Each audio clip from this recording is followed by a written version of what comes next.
Olá pessoal, sejam bem-vindos de volta. Meu nome é Adriana e você está no canal Tu Literário, e no vídeo de hoje nós vamos conversar sobre essa obra-prima, O Jogo das Contas de Vidro, do escritor Hermann Hesse. Mas antes de a gente começar a falar sobre esse livro, se você gosta desse tipo de vídeo em que eu compartilho minha experiência de leitura, já deixa o seu like. E se você está chegando por aqui agora através desse vídeo, aproveite para se inscrever no canal, ativar as notificações para receber dicas de livros, além de não perder o que vem aí na programação do canal. Fim dos recados. Agora sim vamos falar sobre o livro de hoje. Bom, eu li O Jogo das Contas de Vidro nessa edição da Record. O livro ele tem 503 páginas. E falando um pouco sobre Hermann Hesse, ele nasceu na Alemanha em 1877 e faleceu em 1962, aos 85 anos, na Suíça. Ele foi morar na Suíça em 1912 e se naturalizou suíço em 1923. Hermann Hesse, ele foi romancista, ele escreveu poemas, foi ensaísta, pintor. E em 1946 ele recebeu o Prêmio Nobel de Literatura. Inclusive, aqui no canal a gente tem uma playlist de literatura alemã e também dos escritores que ganharam o Prêmio Nobel de Literatura. Então, caso você tenha interesse em saber quais livros já foram resenhados aqui no canal, essas duas playlists estarão disponíveis aqui embaixo na descrição do vídeo. Então você pode aproveitar para pegar dicas e, caso já tenha lido algum livro, compartilhar o que você achou do livro, como que foi sua experiência de leitura. O Hermann Hesse, ele nasceu numa família cristã.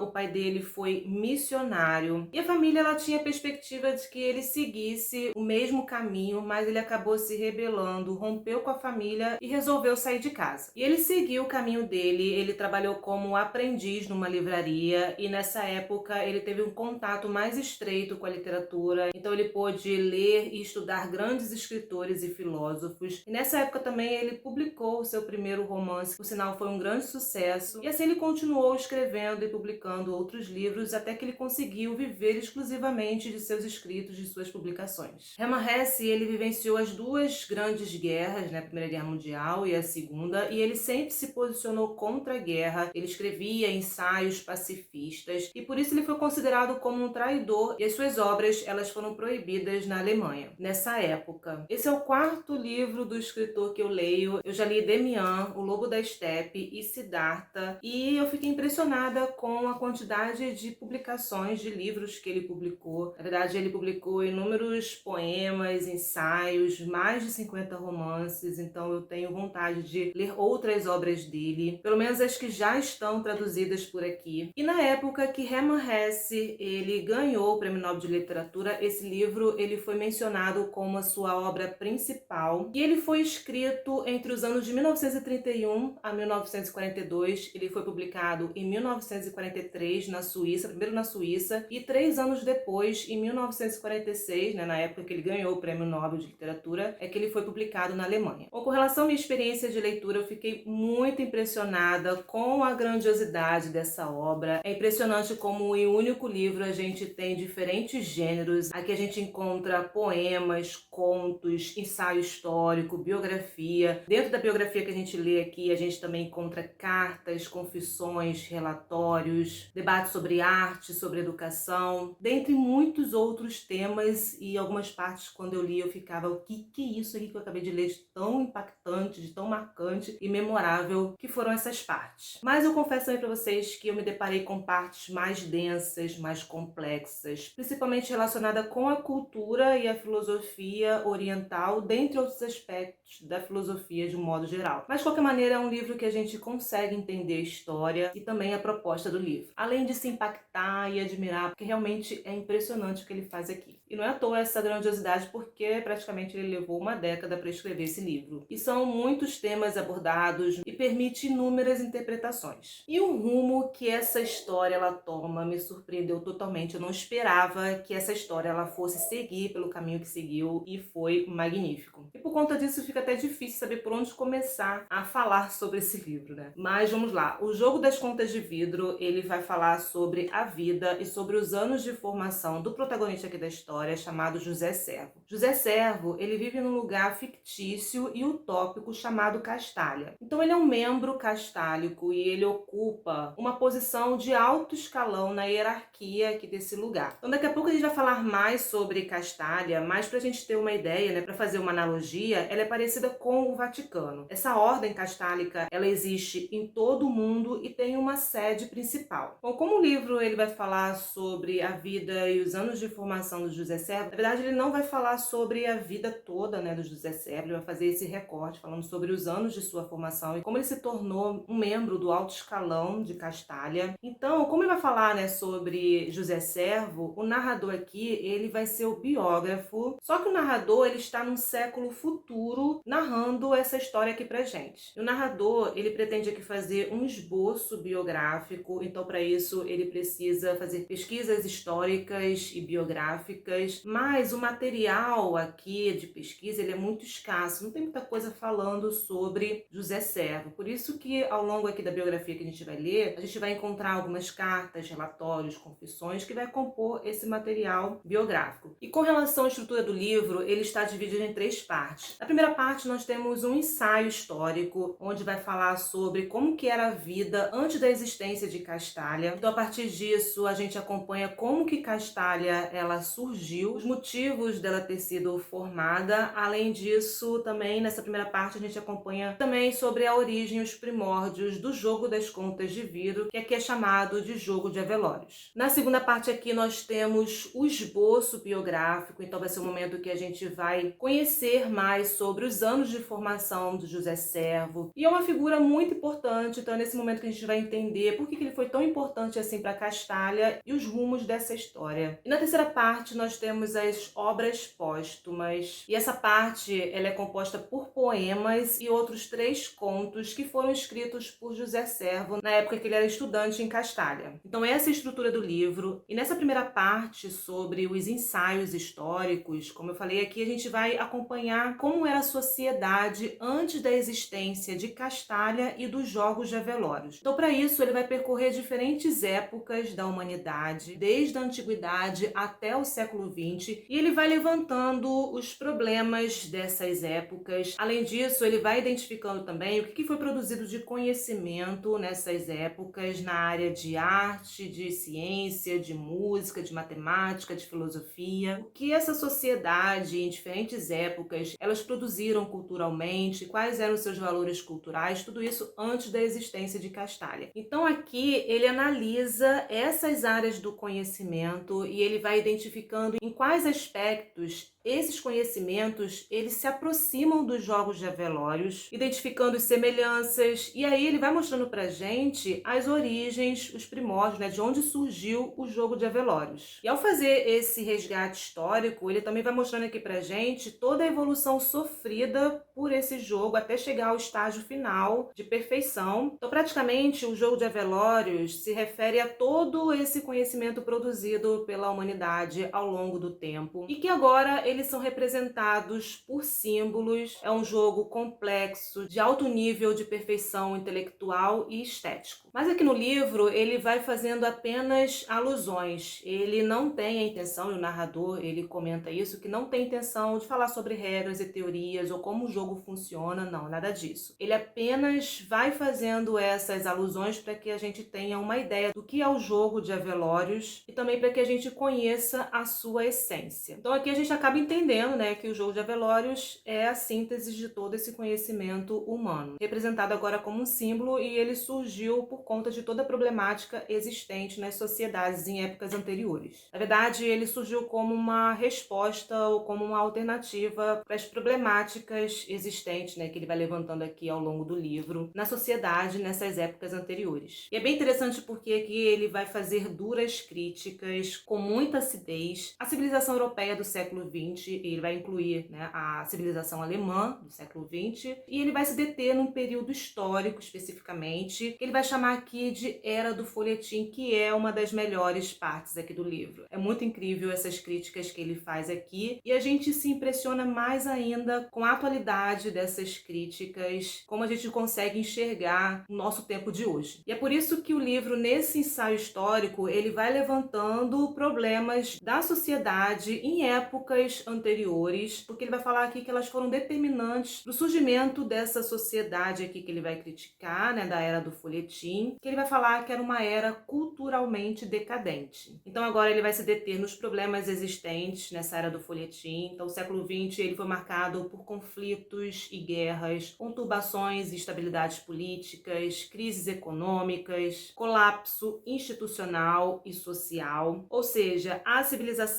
dessa época vivia num verdadeiro caos. Então ele vai falar que essa era do folhetim era uma era culturalmente decadente e vai explicar os motivos disso, principalmente relacionado à forma como as pessoas buscavam se instruir. As informações, elas eram fragmentadas. Além disso, ele fala aqui que as pessoas, elas participavam de conferências sem sentido, apenas com um título que tem nítido nome. A pessoa já se interessava, mas o conteúdo em si era totalmente sem sentido. Então as pessoas, na verdade, elas estavam interessadas em participar dessa conferência apenas por status e não para se engrandecer com o conhecimento. Ele também aqui vai criticar os artigos que eram produzidos ao milhões. Aqui ele critica a cultura de massa e ele vai falar que nesses artigos eles eram devorados pelas pessoas, porque no seu conteúdo, né, o assunto preferido dessa sociedade, né, que consumia, que devorava, eram fofocas e anedotas de pessoas importantes e influentes. Então, quando saía um artigo sobre isso, rapidamente eram lidos, consumidos e devorados pelas pessoas. Nem as palavras cruzadas escaparam da crítica aqui do narrador, que ele vai falar que eram jogos infantis, sem sentido, ridículos. E aí ele vai falando que as pessoas estavam envolvidas em distrações insensatas e sem sentido. Então aqui no momento em que elas estavam se distraindo, elas estavam também se alienando da situação política e econômica. Elas fechavam os olhos para os problemas existentes, ou seja, das fermentações políticas, das crises econômicas e morais, das guerras apavorantes. E dessa forma, elas não enfrentavam os problemas e os seus medos. Elas preferiam se refugiar no que aqui ele vai chamar em seus mundos ilusórios. Ele continua, né, em distrações, em ninharias. Então, assim, são críticas bem ácidas. E é bem interessante, né, porque aqui na página 24, sobre essas conferências que as pessoas assistiam, ele fala o seguinte: realizavam-se também conferências. E vamos comentar em poucas palavras esses folhetins de nobre espécie. E a maneira como ele vai criticando aqui acaba sendo engraçada, porque também ele tem ironia. Ofereciam aos cidadãos daquela época conferências em grande número. Podiam ouvir conferências na média uma vez por semana e nas cidades grandes quase todas as noites. Nessas conferências, o ouvinte se instruía teoricamente sobre qualquer tema. Poetas, intelectuais, pesquisadores e viagens, podendo conservar-se completamente passivo. Pressupunha-se tacitamente um prévio conhecimento do assunto, certo preparo e faculdade de compreensão por parte do ouvinte, o que não se dava na maioria dos casos. Havia conferências divertidas, entusiásticas ou humorísticas sobre Goethe ou a respeito da cultura árabe. Ouviam-se conferências sobre poetas cujas obras nunca se havia lido ou pensado ler. E aí ele continua: viam-se ao mesmo tempo reproduções de quadros ou fotografias em projeções luminosas e lutava-se, exatamente como nos folhetins jornalísticos, em meio a um dilúvio de imagens e fragmentos de saber desprovidos de sentido. E aí ele continua aqui falando que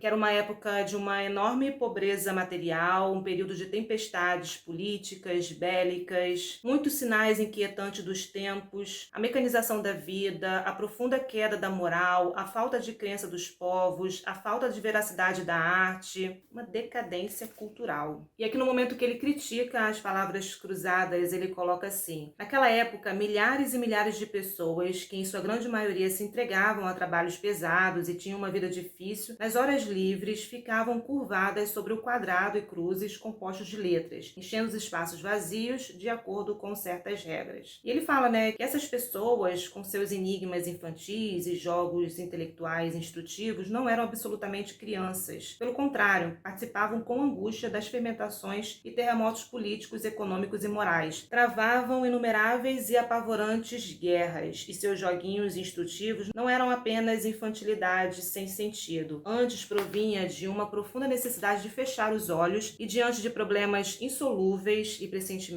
momentos angustiosos de aniquilamento total, refugiar-se no mais simples e inocente dos mundos ilusórios. Então é essa, dentre outras críticas, que ele faz aqui sobre a era do folhetim. E é a partir daí que vai surgir uma nova era, mas não para todos. Porque um pequeno grupo de uma elite intelectual, eles não estavam satisfeitos em viver naquela sociedade, naquele caos. Então eles resolveram se unir para preservar a tradição, a disciplina e uma existência voltada para a vida intelectual e para a vida espiritual antes que essa sociedade ela acabasse, né, que estava em decadência, acabasse com tudo isso. E assim eles fundaram uma nova ordem, um novo país chamado Castália. Na verdade, eles se retiraram desse mundo real visto agora como um mundo profano. Então vamos agora falar de Castália. Castália, ela rompeu com esse mundo profano, com esse mundo real, e agora ela tem os seus próprios princípios, eles não têm mais contato, até mesmo para não contaminar essa nova ordem, essa nova geração. Castália era só formada apenas por homens, então a ideia de purificação, da formação de um novo homem, então ela é formada por pessoas que se retiraram desse mundo profano para viver uma vida intelectual, uma vida voltada para o espírito, para viver uma vida contemplativa. Então, o que acontece? Meninos de todo mundo com grande capacidade intelectual, eles são recrutados para viver em Castália. Só que no momento em que eles entram para Castália, eles devem romper com o mundo exterior, então eles devem renunciar à família, aos amigos, ao casamento, ou seja, renunciar a essa vida mundana. E o principal objetivo de Castália, ele é educacional. Promover a educação intelectual livre de qualquer interesse econômico ou material. Então a pessoa, ela estudava apenas para o seu engrandecimento pessoal, para o cultivo da alma, mas sem fins econômicos ou de conquistas materiais. Então quando ele se formava, não era formado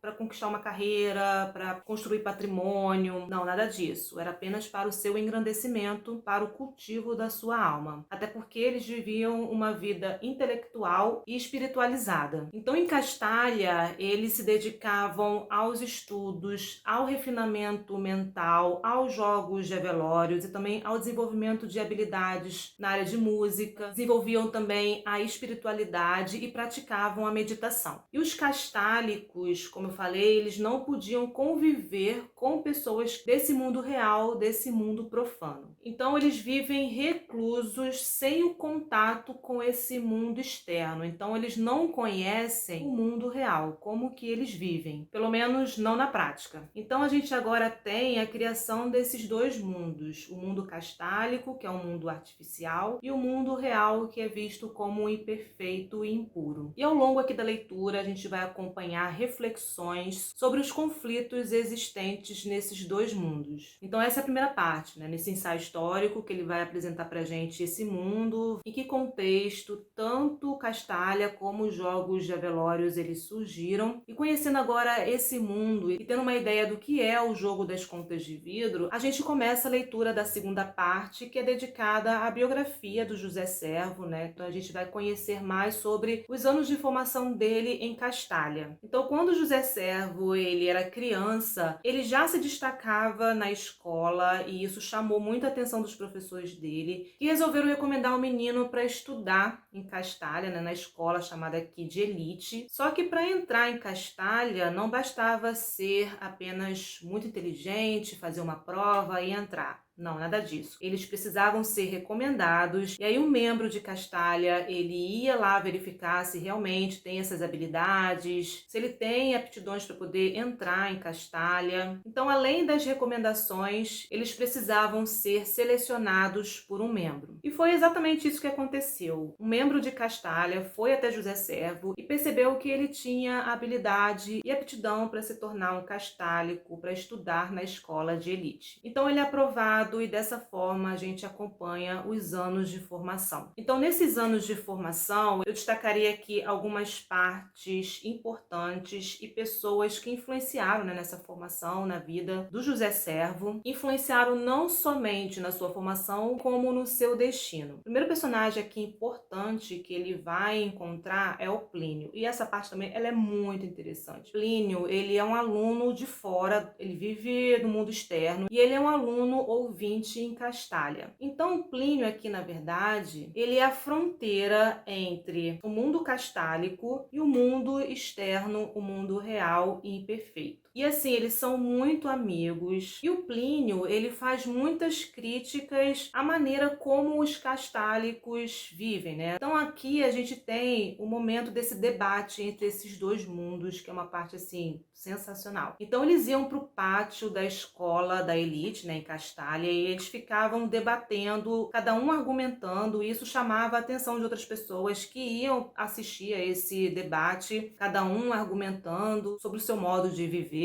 E com isso, José Servo, né, ele estava ali na posição de defender Castalha, e isso já chamou a atenção dos superiores, o quanto que ele se destacava pelos seus argumentos e por sua retórica. Aliás, os dois eles eram excelentes nesse debate, tanto que tudo que o Plínio falava, teve um momento aqui que fez José Servo se questionar, né, questionar o modo de viver de Castalha, colocar ele em dúvida. Então ele vai ter esse momento de crise em relação a esse mundo. Ele vai questionar as regras e as normas existentes em Castalha. E aqui fala um pouco do Plínio, né? Que ele era o mais velho, sendo um adolescente bonito, ardente, bem-falante e principalmente um aluno de fora, que não pertencia a Castalha. Uma pessoa do mundo, com pai, mãe, tios e tias, irmãos, alguém para o qual Castalha e todas as suas regras, tradições e ideias só representavam uma etapa, um trecho de caminho, uma temporada. Para ele, Castalha não era o mundo. Cela Silvestre era uma escola como as outras, que é a escola que fica em Castalha. E o retorno ao mundo não significava uma vergonha ou um castigo. E o que Plínio queria para a vida dele era uma carreira, um matrimônio, a política. Também tem uma parte bem interessante que fala sobre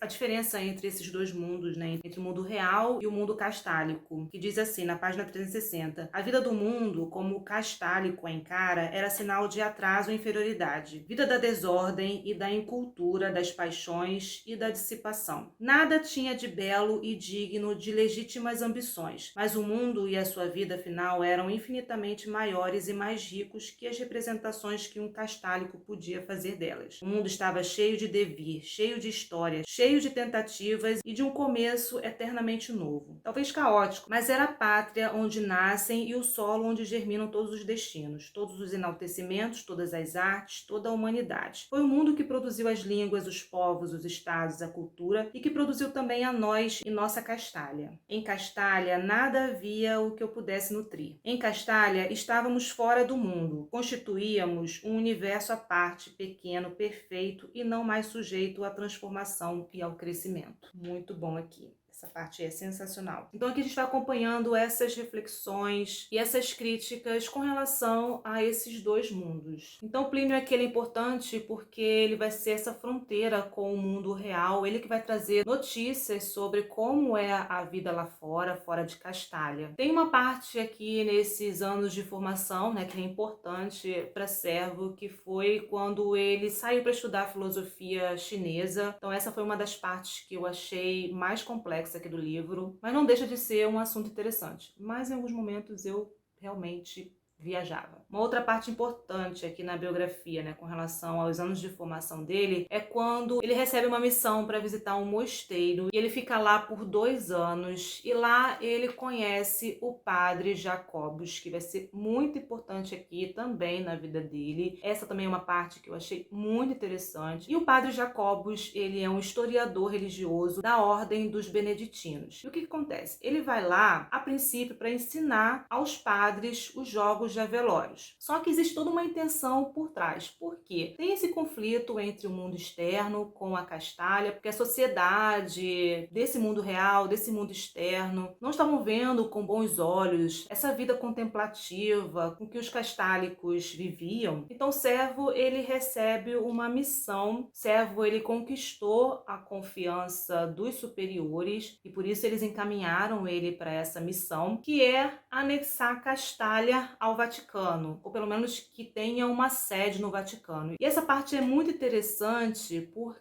ele vai falar que a Igreja Católica, ela se manteve sólida mesmo diante de toda a crise da humanidade, de guerras, de conflitos, de crises políticas, econômicas. E Castalha, tendo uma sede no Vaticano, isso também iria garantir a permanência, a existência de Castalha. Porque a sociedade, né, como eu falei, ela não estava vendo com bons olhos o modo de vida dos castálicos. E as notícias de fora era que estava para eclodir uma guerra e com essa guerra, Castalha, ela não resistiria. Porque, de certa forma, a Castalha, ela, para sobreviver, já que eles não trabalhavam, não produziam, eles viviam apenas uma vida contemplativa, eles viviam com os recursos do mundo externo. E com o início da guerra, isso impactaria na existência de Castalha. Então, com essa missão anexando ao Vaticano, eles conseguiriam manter ali a integridade, né, a existência de Castalha. Mas Padre Jacobus, ele vai ser muito importante aqui, porque ele também vai ser um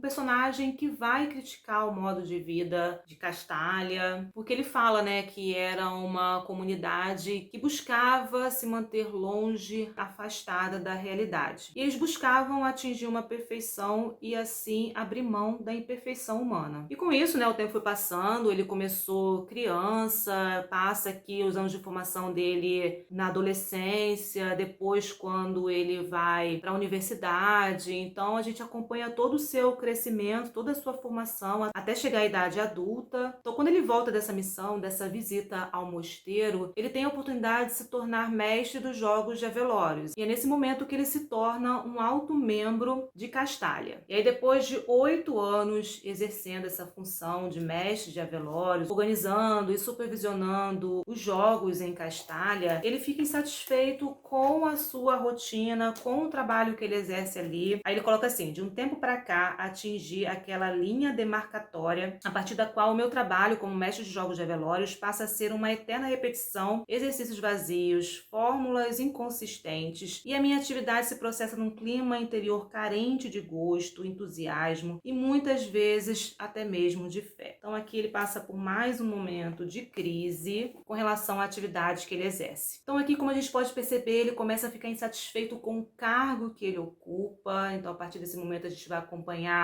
o desenrolar dessa história, o destino de José Servo e também de Castalha, depois que ele se torna mestre do jogo de Avelórios. E na última parte, como eu falei, aqui a gente tem as obras póstumas que foram escritas na época, né, em todos esses anos de formação do José Servo, que a gente acompanha aqui nessa segunda parte, no esboço biográfico, que são poemas e outros 3 contos, aqui chamados de 3 existências, que são partes interessantes, que eu gostei muito aqui do livro. Bom, pessoal, esse livro aqui, como eu falei, ele tem muitos outros assuntos, muitas outras abordagens, e esses foram apenas os meus destaques, as partes que mais me chamaram a atenção. É um livro que eu pretendo reler, vai entrar com certeza na minha lista de releitura, mas por enquanto é isso. Se você se interessou pelo livro, o link está disponível aqui embaixo no box de informações. Lembrando que comprando este ou qualquer outro produto através dos links que eu disponibilizo, você ajuda o canal com uma pequena comissão sem pagar nada mais por isso. Desde já agradeço a colaboração de todos vocês. Obrigada pela companhia e a gente se encontra nos próximos vídeos aqui do canal.